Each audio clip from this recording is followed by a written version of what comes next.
রব্বুল আলামিন ফিলিস্তিনের মুসলমান আজকে বড় অসহায় হয়ে গেছে আল্লাহ। ওদের কান্নার আওয়াজ আসলে কলিজা ভারী লাগে বলি।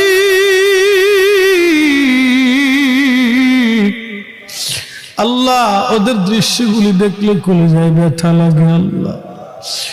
কত মা সন্তান হারাইলো, কত বাবা সন্তান হারাইলো, কত ফ্যামিলি নিশ্চিন্ন হলো আল্লাহ, কত সন্তান এতিম হয়ে গেল আল্লাহ। আল্লাহ তুমি বড় দয়াশীল, ফিলিস্তিনিদের শক্তি তুমি বাড়ায় দিয়ে বিজয় তুমি দয়া করে নিশ্চিত করিয়া দাও আল্লাহ। জালিম দখলদার ইহুদিদের শক্তিকে ধ্বংস করো, ওদের অর্থনীতিকে ধ্বংস করে দাও আল্লাহ। ওদেরকে যারা সাহায্য করে তাদের শক্তিকেও ধ্বংস করে দাও আল্লাহ।